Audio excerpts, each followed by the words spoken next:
You are now tuned into the Dawg Shyt Podcast with your host, George Tucker.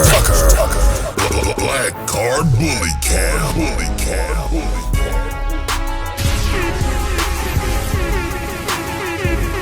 The Dawg Shyt Podcast.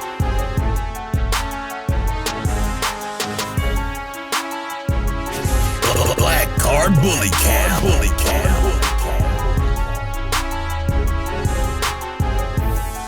Get ready for the Dawg Shyt Podcast with your host, George Tucker.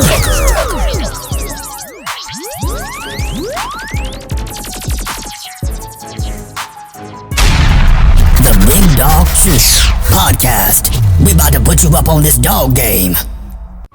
Welcome back to another episode of Dawg Shyt. And today, I'm going to be speaking predominantly about the big dumb shit.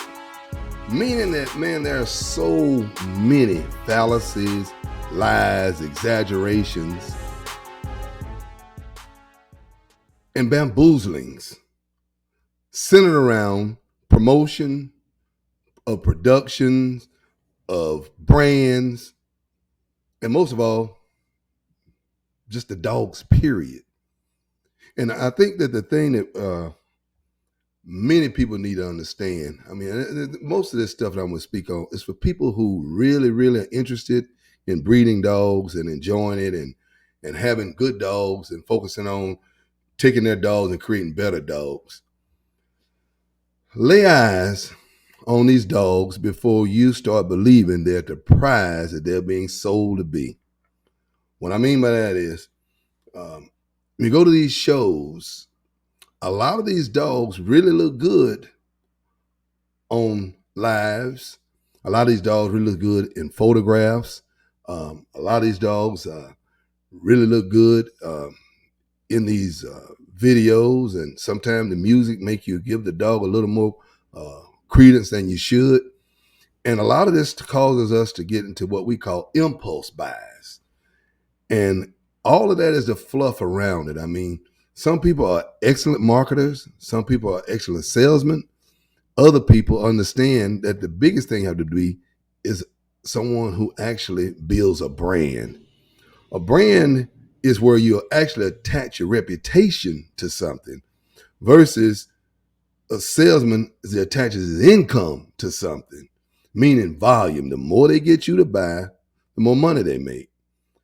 But with your brand, once you've been identified with that, you may start off making money, but if your brand is dumb shit, then your business is going to end up being dumb shit. And when I say dumb shit, once again, it's this overinflated, exaggerated prices that you say you're selling your dogs for. I'm not even speaking of the price you actually sell them for, but to people that are new and trying to get an idea of what it may cost for them to get good dogs, they're often met with people who are exaggerating what they're getting for their dogs in order to prime that person to be okay with paying too much money for dogs to get into breeding and bettering their brand. So I can tell you that 60% of what I bought, I paid too much for it. And that's okay in some instances, like I tell people that are brand new, that there are going to be two things that are going to be musts. One is time, the other one is money. That's just to make a dent. To make a lasting impression, there's going to be time and money. And in order for that lasting impression, after you made the impression, for it to be a lasting, your reputation, you're going to need the time and money to now be divvied up in a team. meaning there'll be different people that do different things to help you to be able to make good breedings and see out of those breedings what you like to do again, and what you want to move away from before you start disseminating it. And people find out once the puppies that you had that were really, really, really good looking puppies turn into average dogs. And in many camps, I mean, I think that, and I'm speaking on bullies now, bullies, because as of late, I've been seeing and having a good bit of interest and a resurgence of my attention on bullies. And I think that a sweet spot for determining the trajectory of a litter is about 6 to 8 months, especially the males. And of course, you know that with a male, if you hit big, but if you miss, it could be catastrophic, depending on how much you paid for it or what you intended to use it to do. Because sometimes people get into the breeding by trying to buy what they would believe is going to be a true foundation male. And that's hard to do at 2-3 months old, unless you're very familiar with the blood, not necessarily familiar with the stud. You need to be familiar with the blood that puppy has, both its mother and the stud. Because just because that puppy has a lot of the stud's features when it's young, that's a real, sometimes I would say gamble. I mean, I don't know how calculated the risk is unless the mother and the stud have some complementary blood, something that's already been proven to work, or the mother is really inbred on what she is, and she actually, although and that she's inbred, she actually shows the features that are identified with the blood that she's inbred on. Because there'll be some dogs, and I'm saying this because, let's say, for instance, you have a double bred bait dog, but somebody looking at that dog can't see the features. Then you may not end up being able to count on that double bred bait dog throwing the features that someone would imagine when they say they're buying a puppy off of a dog that's inbred bait, bred to inbred crown. Those are supposed to be related because bait, supposedly crown is a grandson of bait. But there's a certain commonality of features, whether it be size, structure, color. Those things should be able to be depended on. But once again, if the dogs don't actually show you those traits, you're going to have to trust that they're going to pass them. And sometimes that's more of a miss than a hit. But I say this, if you're absolutely certain that the dogs are bred the way the papers say they're bred, and you're absolutely familiar based on research, experience, and your expertise in matching it, that you'll probably be able to produce those features, then you may be safe in buying a stud and a dog that you are buying for the purposes of it being a stud as your first dog at 3 months old, 2 to 3 months old, because a lot of times people like to sell these puppies anywhere from 8 to 12 weeks. That's for 2 reasons. One, a lot of people like to get them really young. And 2, they eliminate the risk of the dog's features starting to develop in the wrong direction before you actually buy the dogs. So those are some common mistakes that I made. And it's not necessarily a mistake that you're going to be forewarned of when you go over here to buy your puppy. I mean, a lot of those things are impulse buys, and you'll see one you really like. And as a seller, they're not going to educate you. Many of them, they're going to make sure that that's one less dog they have to feed, especially if it's one that they're not certain or not confident. You're never certain, but they're not confident that it's going to be a game changer for their program.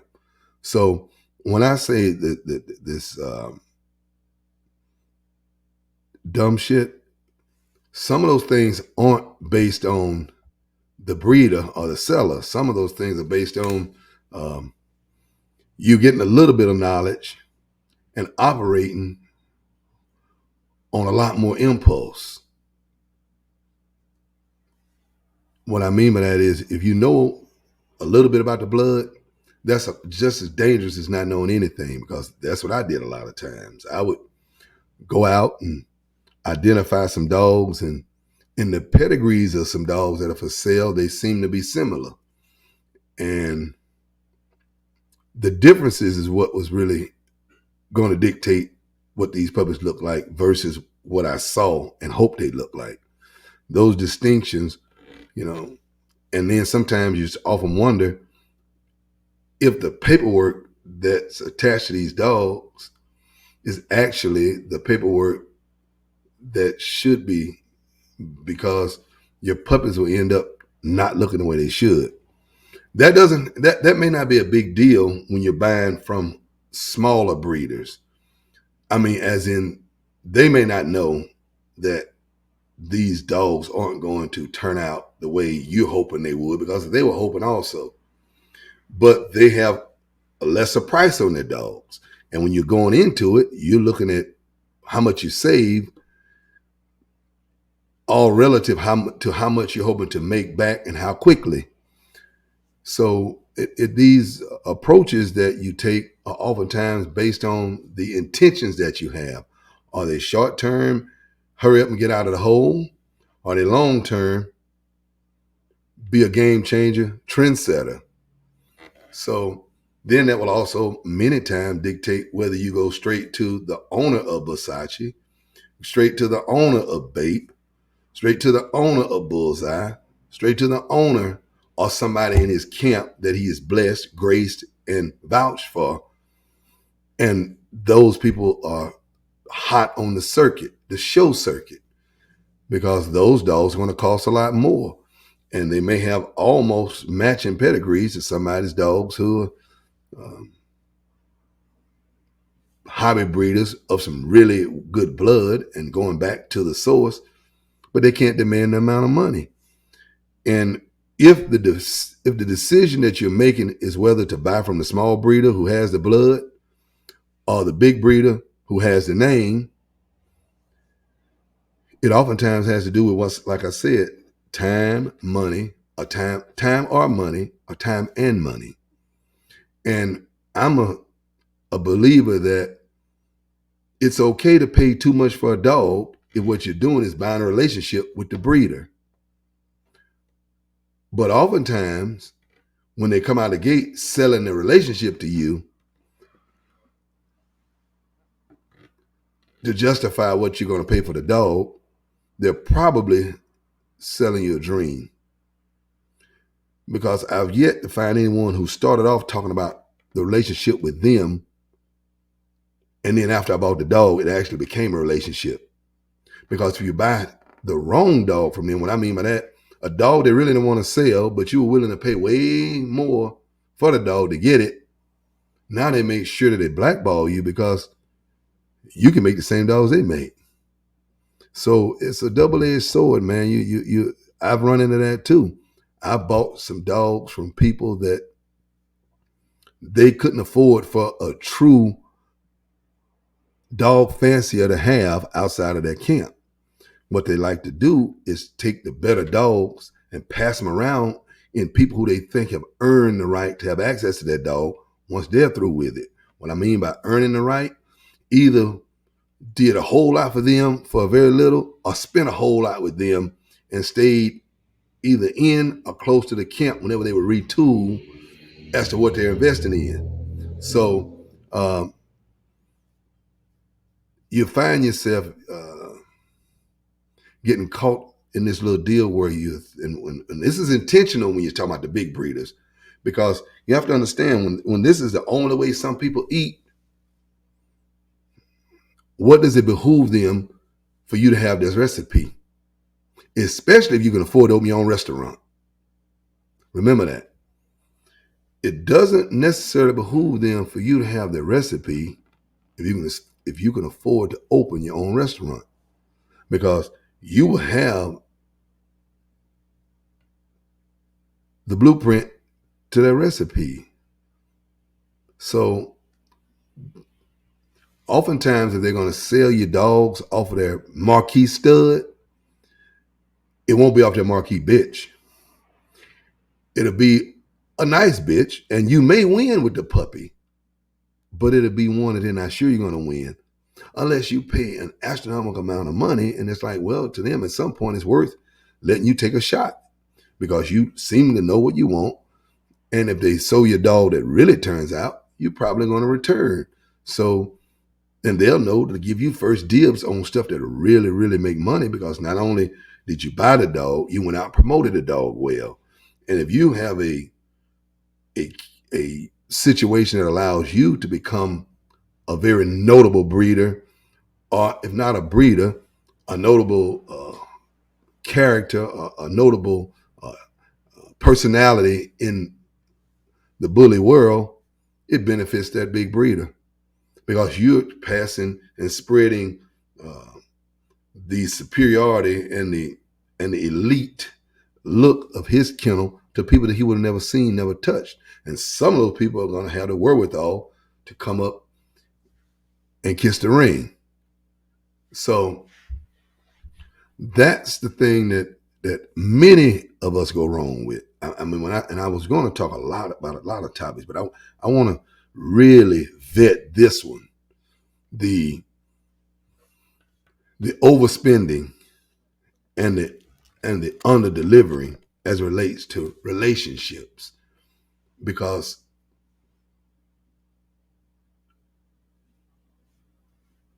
a lot of these dogs that are moving around in the camp have siblings that are bred to the super stud.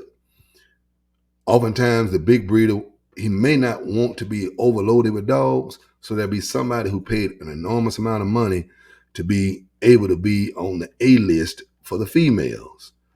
On the A-list for the females means that their puppies are worth the big breeder promoting, because it is a true example of his brand. These are the best ones. So those people, if they're patient, persistent, and, present, they win.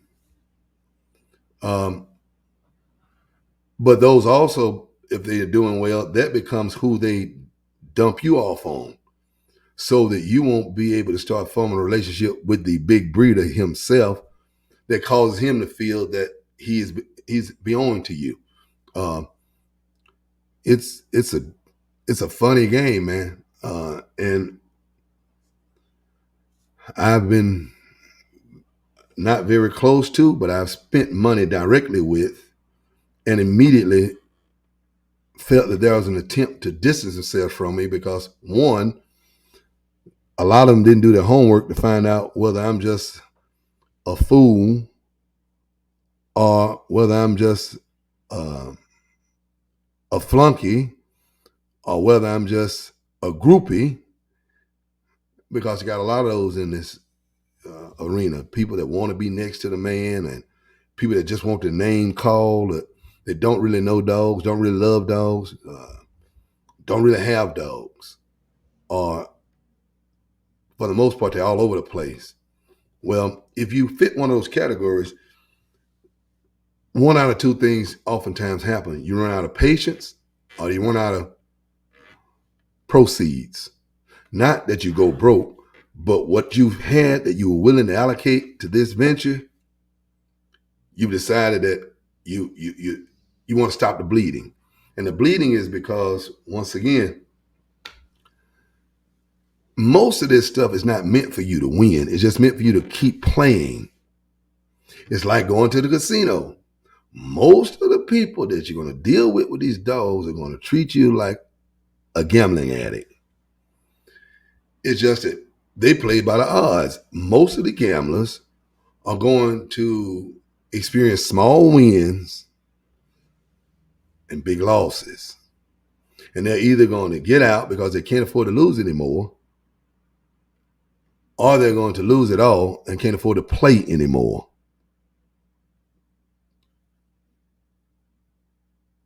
Thus, only two ways it turns out, according to the plan that you have for most big breeders, is meant to show you the dream and make sure you can afford to buy the dream.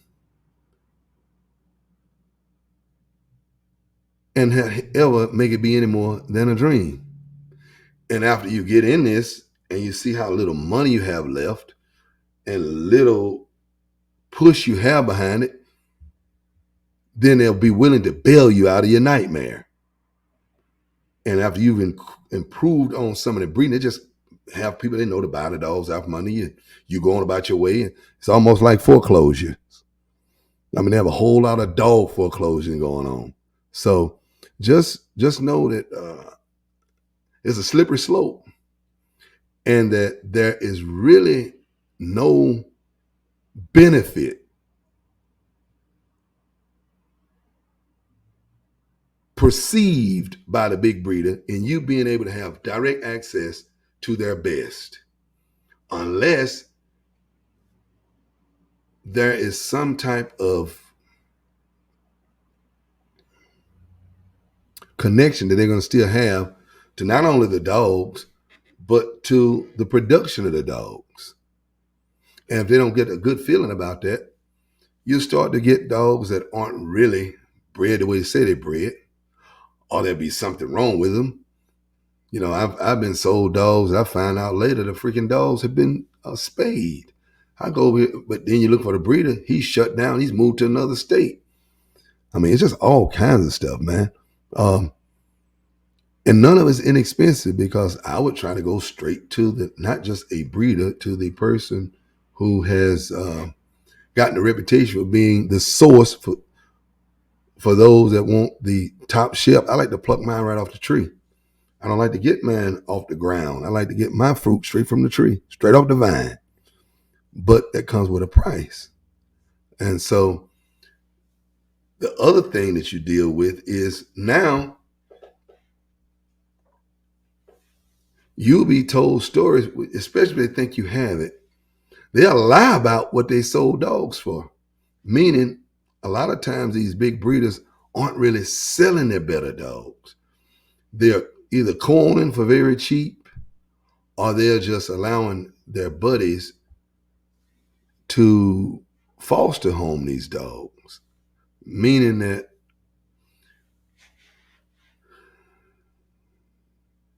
they need to establish an amount that you're willing to pay based on the amount that they keep saying they're getting. But only the newbies pay real money for dogs. When I say real money, unsubstantiated amounts for values that are unestablished. Unsubstantiated amounts for values that are unestablished. Meaning that a dog that probably could have been sold or should have been sold to someone for $7,000 to $10,000, they're able to command $15,000 because they gave the impression that they sold something either out of the litter or very closely related for $20,000. When in reality, they told that person that said paid $20,000. They on here showing you this counterfeit money that you can buy off Instagram. I mean, these big old stacks of money. It's counterfeit money. 85% of it. I'm not talking about everybody. Some of these guys are really living like that. Or whatever. They get this counterfeit money, get a guy who you know has money to stand here and act like he gave him all this bag for the dog, and he didn't. Then when you come, you had to convince yourself before I insult myself or embarrass myself, I'm going to have somewhere near that amount of money. And then he'll negotiate down from what he said he sold them for. When that guy, either he gave him $5,000 or $6,000 for that dog, or he's co-owning him for what they're going to do in the future. He's back-end dogs. Dogs that don't want out of the program. They want them in the program, but they don't want to have to be responsible for them. So they let a buddy of theirs have the dog, and they get the money on the back end. A lot of that goes on. Here comes a newbie skipping up here, and they just chop his head off and feed his brains to the bunch like a monkey on Faces of Death. You just get sacrificed, but you don't even know it.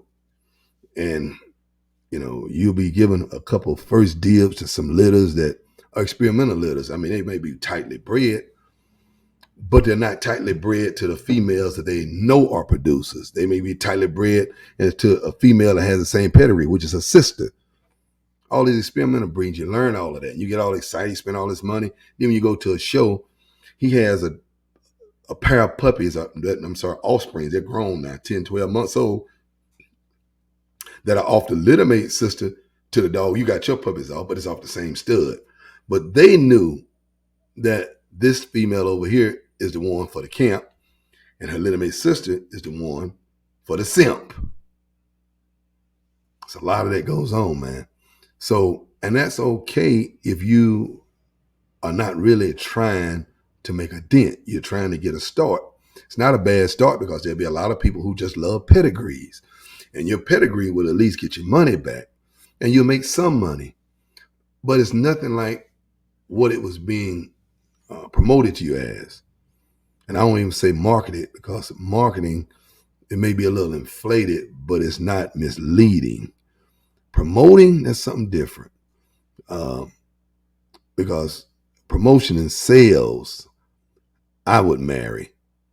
Marketing and branding, I would also marry. So I like the idea of somebody who brands and markets versus somebody who promotes and sells, because that sounds like a hustler to me. Over here, the marketing and brander sounds like an investor, because they're going to be putting their money where their mouth is, not putting their mouth on your money. So that's the thing that I think so many people fall short on, is being enamored with these big breeders. It's sort of like when you look at these Instagram models on, you're thinking you're really getting one thing and you're not. You're another OnlyFans person, subscriber. But it seems like she's talking to you like she knows you, I guess, and wants to know you until you run out of money. Same thing with these big breeders. And I'm not talking about as a whole. I'm talking about as a rule. When I say big breeders, I'm talking about people who have large numbers of dogs that they're selling year round, and they are oftentimes the founders of the people who got the most traction with a certain blood. There are several different camps that are making really good money, but if you go to this, but a lot of them don't want you to come to the spots. And I'm not talking about because of their fear of stealing. Yeah, they know who make. You can't tell me that they know somebody making six figures, they worry about that person stealing dogs. That's not what it is. They don't want you to see that there's two different camps. Those for the home team, those for the streets. And unless they see you as somebody who deserves to tap in and be able to move on, or somebody who deserves to be able to tap in and camp in with them, you're probably getting experimental dogs. When I say experimental, I don't mean oftentimes that they're intentionally selling you bad stuff. It's just it's stuff that they're hoping turns out. But rather than banking on it turns out, they'll sell it to you for a good price. When I say good price, as in, fair market value, a little bit above. Depends on how much time they invested in you all's getting to know each other, and hope it works out. And if it does, really go out and promote, support your little deal, because it comes back. And that way you did all the marketing. They just did promotion. But your marketing becomes their marketing, because they have the dogs that produced your dog. And that's fine if they actually will allow you to create a relationship versus them showing the connection with the dog. It's one thing if they are okay with just connecting with the dog to show where its pedigree leads back to. It's another thing if they're connecting with the person that bought the dog to help them to become, more popular, to help them become more knowledgeable and more visible. Because at these shows, it's very important that the people that have the motion, if they produce your dog, that they at least embrace you. Because otherwise, what's the point? You shouldn't have to create your own traction if you're here trying to promote dogs that were produced by these other people. They should be welcoming you with open arms, man. Come on over there, Everybody, look, this is so and so. This is what he was able to do with a son of or a daughter of, and help them, feel good about having spent the kind of money with you. That's very seldom how it goes, because if they sold you a dog and it's closely resembling the daddy, and it looks like you may get some traction, they looking at you as competition. When you're hoping that the son looks better than the daddy, because see, with Botox, I get excited about his sons, and Botox, of course, is my big rope, the big rope ambassador here in the U.S. And when I say big rope ambassador, is that when Botox came to the U.S. in February of 22, there was nothing like him. There was nothing like him. There were other big ropes. There were other big ropes that carried Fluffy. But there weren't any exotic like Botox. Botox was the first producing exotic big rope in the States. So, but when I look up and see sons that look better than him, and God forbid, I look at sons that produce as well as he does, I get excited. I'm more than happy to do whatever I can for the platform. Even some that sort of need kickstarting, I'll try to give them a hand, but that's what this is all about. When you start talking about big dog shit, it's about making sure that if you're planning on being a big dog, you either buy a big, not either. You need to buy you a big dog. And then you're just hoping that now you're able to establish yourself as a big dog producer. But it's going to start with buying a big dog, whether it be the right male, which I did with the Frenchies, and the right female. Because that way, if you buy the right female, you have a really good chance of producing your right male. And that will be, if you go out and promote that little male, he will help you to develop your brand and expand your brand. So, I would once again admonish that you do three things. Make sure that you have the time, or you have someone dedicated to spending the time in growing your brand. Make sure that you have somebody who's dedicated to spending the money to buy the dog that you're going to build your brand around.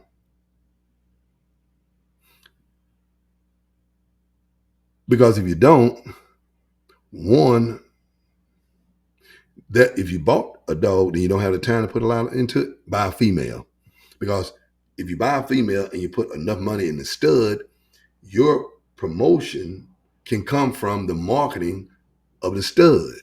Because if you, just like, let's say for instance, Crown, if you let everybody know that you have a female that's pregnant for Crown, and your female is really a nice female, you're probably not going to have a problem selling your puppies.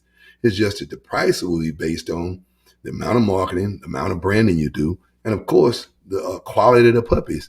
But you do know there's going to be, those puppies are going to have a higher floor.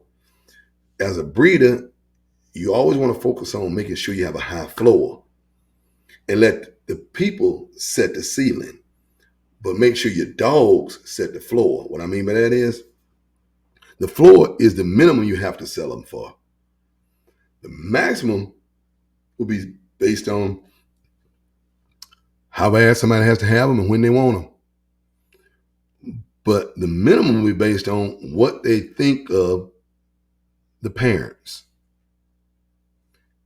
and the breeder.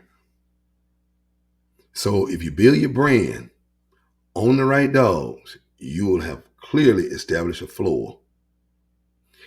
And if you build your brand on the right dogs and you do the right marketing consistently, you'll keep raising your ceiling. So keep that in mind. And most of all, if you can't afford to be wrong, don't spend until you trust what you're buying. If you can't afford to be wrong, because oftentimes if you're wrong, you have to be able to recover and replace. And oftentimes that means restart.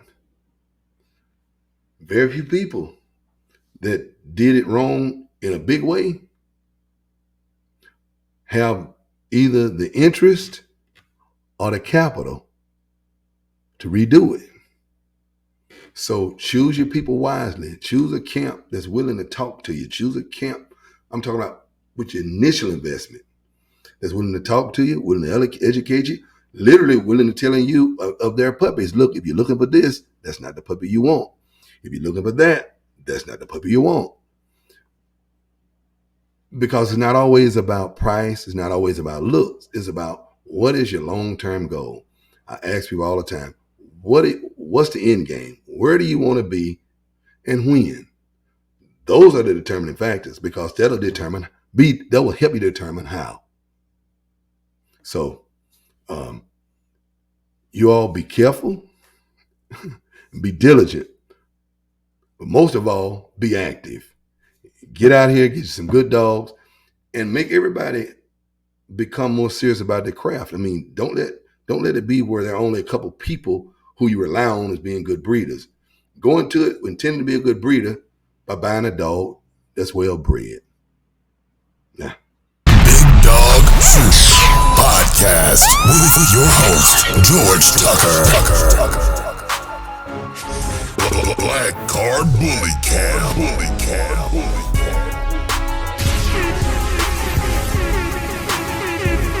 The Big Dawg Shyt Podcast.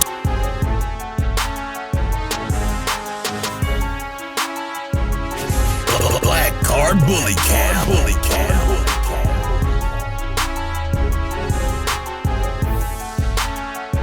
The Big Dawg Shyt Podcast with your host, George Tucker.